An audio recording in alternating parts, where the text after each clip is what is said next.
Shalom Bapak Ibu dan Saudara-saudari yang terkasih dalam Tuhan Yesus Kristus. Tema hari ini adalah integritas diri. Terambil dari 2 Korintus pasal yang pertama ayat 12 sampai dengan 19. Demikian. Inilah yang kami megahkan, yaitu bahwa suara hati kami memberikan kesaksian kepada kami. Bahwa hidup kami di dunia ini khususnya dalam hubungan kami dengan kamu dikuasai oleh ketulusan dan kemurnian dari Allah, bukan oleh hikmat duniawi, tetapi oleh kekuatan kasih karunia Allah. Sebab kami hanya menuliskan kepada kamu apa yang dapat kamu baca dan pahamkan. Dan aku harap mudah-mudahan kamu akan memahaminya sepenuhnya. Seperti yang telah kamu pahamkan sebagiannya dari kami, yaitu bahwa pada hari Tuhan Yesus, kamu akan bermegah atas kami seperti kami juga akan bermegah atas kamu. Berdasarkan keyakinan ini, aku pernah merencanakan untuk mengunjungi kamu dahulu, supaya kamu boleh menerima kasih karunia untuk kedua kalinya. Kemudian aku mau meneruskan perjalananku ke Makedonia, lalu dari Makedonia kembali lagi kepada kamu, supaya kamu menolong aku dalam perjalananku ke Yudea.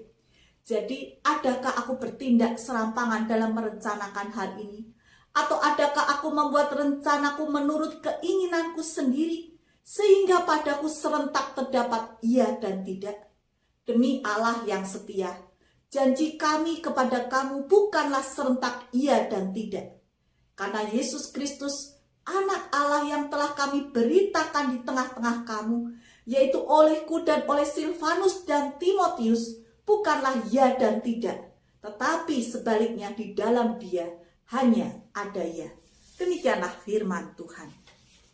Integritas adalah mutu, sifat, atau keadaannya menunjukkan kesatuannya utuh, sehingga memiliki potensi dan kemampuannya memancarkan kewibawaan kejujuran. Kesatuannya utuh di sini dapat dipahami sebagai kesamaan antara pikiran, hati, dan tindakan. Orang yang berintegritas adalah orang yang sama ketika ia sendirian ataupun ketika ia berada di dalam halayak ramai. Tidak ada perbedaan baik dari sifat maupun karakternya ketika ia ditempatkan di dalam keadaan apapun dan dimanapun. Ada sebuah kisah. Pada suatu hari di sebuah rumah kedatangan seekor anjing yang tampak lucu dengan bulu hitam yang begitu banyak, tetapi yang menarik ada beberapa bulu putih di kepalanya. Kedua anak ini sangat senang dengan anjing yang baru ditemukan. Sang ayah selalu mengajarkan tentang integritas, tentang kejujuran, tentang apa yang dikatakan dan dilakukan itu harus sama. Sampai suatu ketika sang ayah membaca iklan di koran dan ternyata iklan itu menunjukkan barang siapa menemukan anjingnya, gambarnya persis seperti yang ditemukan oleh keluarga itu. Lalu sang ayah berpikir bagaimana ia dapat mempertahankan anjing ini. Apa yang dilakukan sang ayah? Dia berpesan kepada anak-anaknya, jangan berkata bahwa ini anjing ditemukan.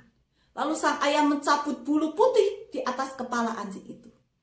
Dan benar, tak lama kemudian rumah itu diketuk.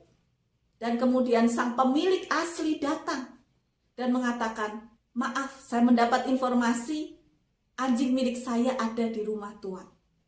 Dan anjing itu ketika melihat sang pemilik asli, dengan gigirannya dia menyambut, menyalak begitu ya. Tapi kemudian sang ayah berkata, tunggu dulu. Gambar di koran menggambarkan anjing itu punya bulu putih di atas kepalanya. Tapi lihatlah, anjing ini tidak punya bulu putih di kepalanya. Jadi anjing ini bukan milik kamu. Dan apa yang terjadi? Sang pemilik pulang dengan hati kecewa. Sang ayah merasa senang karena memperoleh anjing itu. Tetapi tahukah apa yang dilakukan oleh sang ayah? Adalah ia menghancurkan integritas dirinya di hadapan kedua anaknya. Oleh karena itu, sekali lagi, kehidupan kekristenan kita bukanlah sekedar asal percaya atau dengan kalimat ada amin saudara-saudara.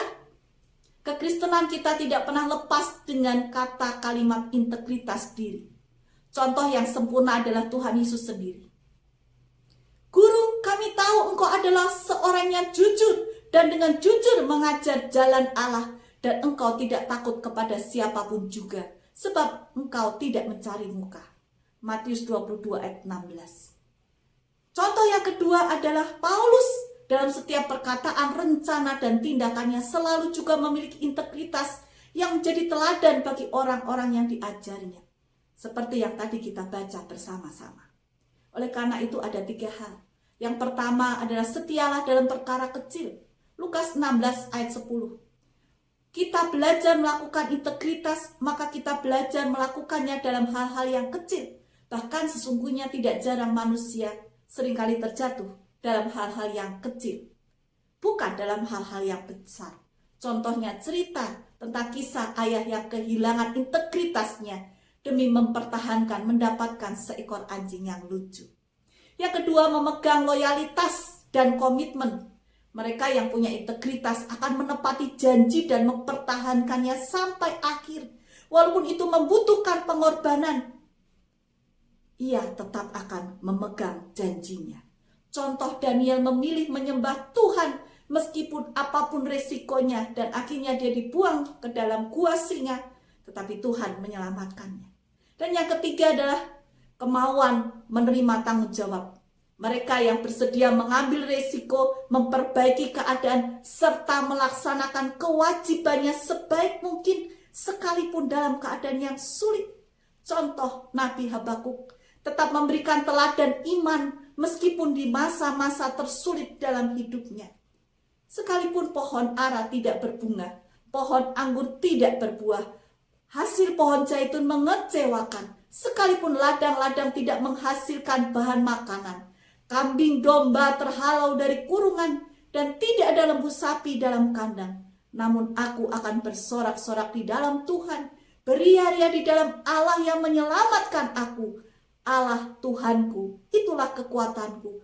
Ia membuat kakiku seperti kaki rusa. Ia membiarkan aku berjejak di bukit-bukitku. Habakuk 3 ayat 17-19. Oleh karena itu, mari kita belajar bersama menjadi orang yang berintegritas di dalam setiap situasi. Tuhan memberkati. Amin.